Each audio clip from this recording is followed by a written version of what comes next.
Hi అండి, నమస్తే. ఈరోజు కూడా ఒక మంచి వీడియో తీసుకొచ్చేసానండి. ఈ వీడియో నేను మంగళవారం రోజు గుడికి వెళ్ళాను. అమ్మవారి గుడి, రేణుకా ఎల్లమ్మ గుడి. ఈ ముందైతే ఇలా తులసమ్మ ఉంటుంది.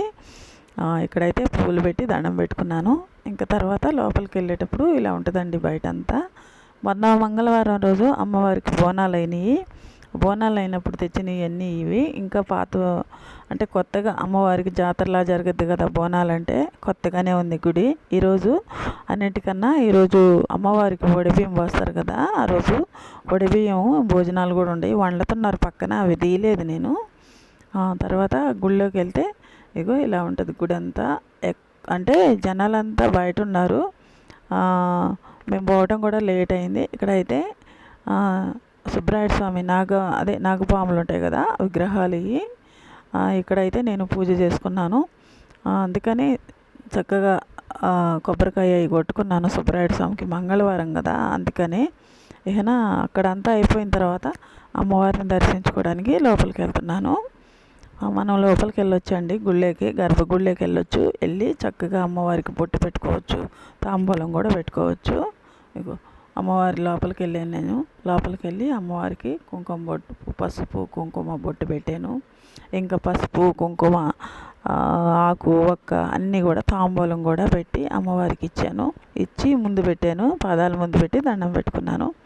పెట్టుకున్నాక అప్పుడు వీడియో తీసుకుంటున్నాను. ఎందుకంటే వీళ్ళు ముగ్గురు రేణుకా ఎల్లమ్మలేనండి. ముగ్గురు ఒకటేను. అంతకుముందు ఈ చిన్న విగ్రహాలు ఉండేవి. తర్వాత గుడి కట్టినాక ఆమెను పెట్టారు. తర్వాత ఇంకా ఇక్కడ పక్కనే మల్లన్న స్వామి గుడి ఉంది, ఆ గుడికి వెళ్ళాము.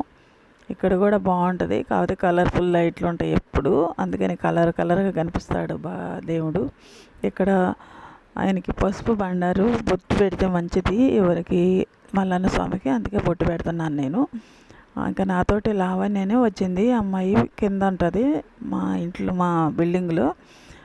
తను నాకు వీడియో తీస్తుంది, నేనేమో స్వామివారికి బొట్లు పెడుతున్నాను.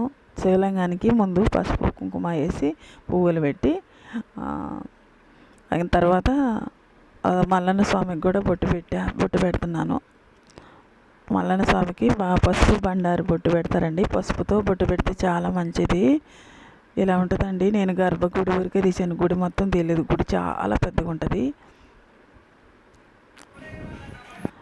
ఇంకెక్కడైతే ఇలా ఉంటుందండి గుడి అయితే. ఇంకా గుడిలో దేవుళ్ళకి అయితే దర్శనం చేసుకోవడం అంతా అయిపోయింది. చూడండి ఎలా ఉంటుంది.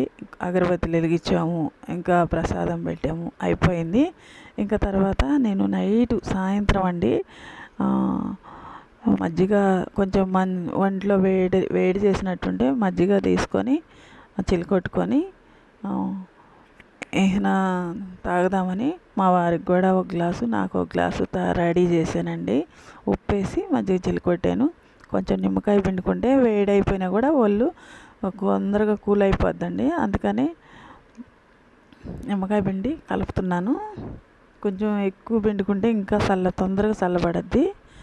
చూడండి మజ్జిగ ఇలా కలిపాను. చాలా బాగుంటాయండి ఇలా కలుపుకొని తాగితే, టేస్ట్గా ఉంటాయి. ఇంకా మనకి ఒంట్లో కూల్ అయిపోద్ది. వేడిగా బాగా వేడి చేస్తున్నప్పుడు కానీ ఇలా తాగితే చాలా వేడి తగ్గద్ది. ఇంకా మా ఆయనకైతే ఇచ్చాను, ఇగో తాగుతున్నాడు. వంటింట్లోనే నిలబడి తాగుతున్నాము. తర్వాత మజ్జిగ తాగేసినాక నేను ఇప్పుడు పల్లీ పకోడీ చేసుకోబోతున్నాను. పల్లీల పకోడీకి పల్లీలు ఒక గ్లాస్ తీసుకున్నాను. తర్వాత ఒక 2 గంటలేమో శనగపిండి తీసుకున్నాను. ఇది 2 గంటలైనా తీసుకోవచ్చు, ఎక్కువైనా తీసుకోవచ్చు అండి. నేనైతే 2 గంటలు శనగపిండి, 1 గంట బియ్యం పిండి, ఒక 1/2 టీ స్పూను అల్లం వెల్లిపాయ పేస్టు, 1/2 టీ స్పూన్ కారం, ఒక 1/2 టీ స్పూన్ పసుపు, ఒక స్పూన్ నిండా వాము తీసుకొని ఫస్ట్ ఒక 2 స్పూన్లు ఆయిల్ వేసి కలిపి, తర్వాత వాటర్ వేసి కలిపితే ఇలా వచ్చింది. ఇలా వచ్చిన పిండిని తర్వాత స్టవ్ మీద ఆయిల్ పెట్టుకొని, మరీ ఆయిల్ వేడిగా ఉండకుండా మీడియంగా ఉన్నప్పుడు ఇట్లా వేసేసుకుంటే పకోడీ రెడీ అయిపోద్దండి. చూడండి ఎలా వేస్తున్నాను, చాలా బాగుంటుందండి. పల్లీలే బాగుంటాయి, ఇంకా దానికి పకోడీ చేస్తే ఇంకా బాగుంటుందా, చాలా బాగుంటుంది ఈ పల్లీల పకోడీ. నేను మామూలుగా అయితే ఉల్లిపాయ పకోడీ, ఉల్లిపాయ బజ్జీలు అవి ఎక్కువ వేస్తుంటాను నేను. ఉల్లిపాయతోనే బాగా ఇష్టం మాకు. ఇంక ఇక్కడైతే చూడు పకోడీ తీస్తున్నాను. ఒక వాయి తీసానండి. ఇంక ఇదైతే ఇంకో వాయి, 2 వాయిలు వేసేసి తీసాను. ఇంకా తర్వాత దీంట్లోనే ఖాళీ అంతా తీసినాక ఒక గుప్పిడి కరివేపాకు వేసి వేగించి తీసేసుకోవాలి. దాంట్లోకి బాగుంటుందండి కరివేపాకు వేసుకుంటే, తింటుంటే చాలా మంచిది, చాలా బాగుంటుంది. మనకు మంచిదే కదా కరివేపాకు తిన్నా కూడా. చూడండి పకోడీ అయితే ఇలా వచ్చిందండి, చాలా బాగా వచ్చింది, చాలా రుచిగా ఉంటుంది. పల్లీలు ఉన్నాయి కాబట్టి చాలా బాగుంటుంది. మీకు అందరికి కూడా నచ్చద్దు అనుకుంటున్నాను నా వీడియో. నచ్చితే లైక్ చేసి షేర్ చేసి తప్పకుండా సబ్స్క్రైబ్ చేసుకొని పక్కనే ఉన్న బెల్ సింబల్ కొడితే నేను పెట్టే ప్రతి ఒక్క వీడియో మీకు నోటిఫికేషన్ అవుద్ది. ఓకేనండి.